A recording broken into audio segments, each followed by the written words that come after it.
Tere, eetris on Kigu TV ja mina olen Oliver. Ja mina olen Alice. Vaata, mis täna saates on.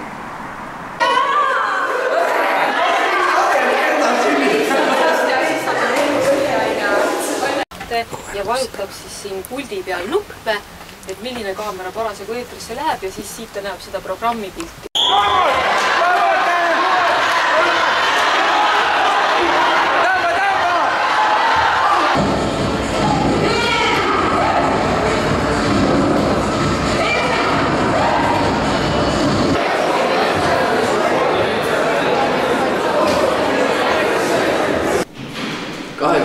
Aprillil toimus 12. klasside tutipäev. Sel päeval nad said end tunda jälle väikeste põngerjatena. Uurime asja täpsemalt. 20. aprillil toimus 12. klasside lapsepõlvepäev. Sellel päeval said tunda meie abiturendid ennast väikeste lastena. Alustuseks jagati neile välja pisikesed päevikud tunniplaanidega. Tundideks olid neil laulmine, kehaline kasvatus, emakeel, loeng vastutusest ja uurimisõppe. Päeva lõppedest said minna abiturendid koju riideid vahetama. Lapsepõlvepäevale järgnes tutiaktus. Tutiaktusel tuletati meelde vanu aegu. Aktusele järgnes bankett. Minu karu ja pall, minu sokid ja sall, minu sammud ja teed, silmist valatud veel, minu väikesed käed, minu päike ja päev, minu unistus suur, kõik mis tuleb on uus, minu vennad ja õed, minu tavad ja tõed, minu soovide puu, kuhu kadus mu kuu, minu taat ja mu memm, sinu rula ja bemm, minu elatud lood ja mu peidetud pood, minu maa, minu keel, minu süda mu sees, minu pere, mu töö, ahjus hõõguvad sööd, minu käsi su peos, sinu sõna, mis seob, hoia kinni, sa näed, meile kuulub see päev. Minu käsi su peos, sinu sõna, mis seob, hoia kinni, sa näed, meile kuulub see päev, see päev. Eelmisel kuul toimus koolimissi valimine. Sellel kuul valiti aga meie kooli James Bond. James Bondi õhtu toimus 21. aprillil. Oliver, kas sina ka osalesid seal? Kahjuks ma ei saanud. Eks sa osaled siis järgmine aasta. Nüüd vaatame, mis seal toimus. Tere tulemast Kivilinna gümnaasiumi Bondi valimistele.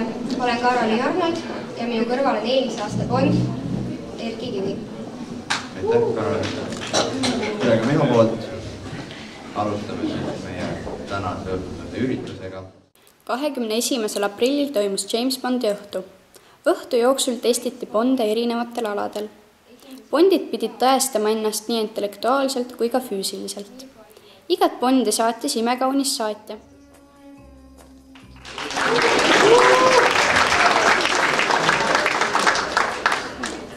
Teine küsimus. Mitu Bondi filmi on ilmunud? 24. Vale vastus. 28. Vale. Erik. 24. Kus 2 on veel tegemised? Vale. 25. Hendrik. 22, 2 on tegemised. Õige.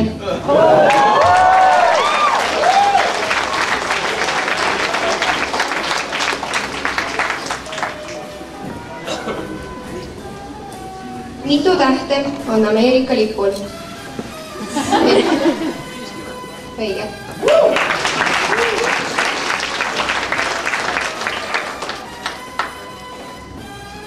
Tähte.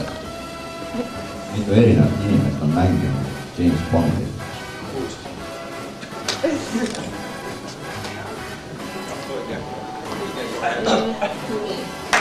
Kes või mis on Krestna?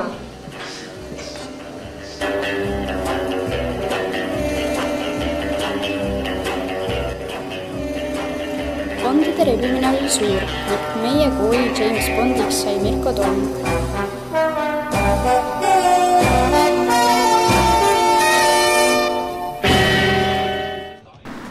14. aprillil külastas 10 Eesti Rahvusringhäälingu Tartu stuudiot. Mis sa sellest arvad, Elis? Mulle väga meeldis. Tulevikus tahaks küll seal töötada. Vaatame, mis seal täpsemalt toimus. 10. E-klassi meediarühm külastas Eesti Rahvusringhäälingu Tartu stuudiot. Õpilased said proovida ennast saatediktorina raadios kui ka saatejuhina televisioonis. Neile räägiti televisiooni elust ja saate valmimise protsessist. ERR Tartu stuudios. Tere, mina olen Tanel, kell on 15 ja ma olen ERR Tartu stuudios. Millised on sinu muljed tänasest käigust? Mis sulle telepoole pealt meelde jäi? Muljed on positiivsed ja meelde jäi see, et põhimõtteliselt kõik on palju väiksem kui Tallinnas oli. Mis tunne on sul oma häält nüüd kuulata klappides? Veidi väik. Spordinädala raames toimus klasside vaheline köievedu. Vaatame, kes osutusid võitjaks.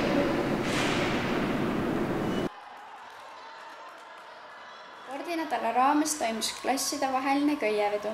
Võistkonnas oli 5 poissi või 5 tüdrukut. Tüdrukute seas osutus võitjaks 12. E-klass, poiste seas aga 10. E-klass. Kõiki spordihuvilisi külastas jalgpalliklubi Tammeka peatreener Marko Kristel. Kõiki spordihuvilisi külastas Marko Kristel, kes rääkis ühe koolitunni jooksul jalgpalliklubi Tammeka elust ning tegemistest. Jutuks tuli ka kõiki eestlasi erutanud Andrus Veerpalu dopinguskandaal. Mängisin Tallinna Florat on mängisin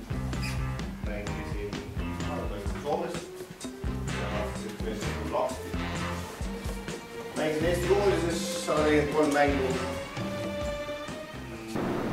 Varasemalt on valitud kooli missi ja James Bondi. Spordinädala raames valiti aga aeroobikamis ja rammumees.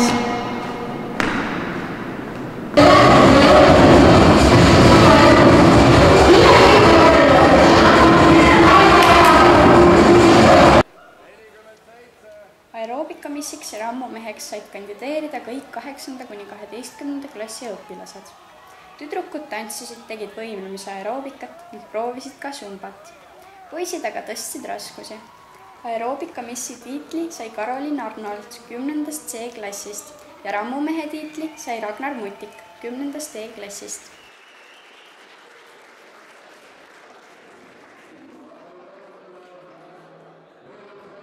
Need olid meie seekordsed uudised. Jälle nägemiseni!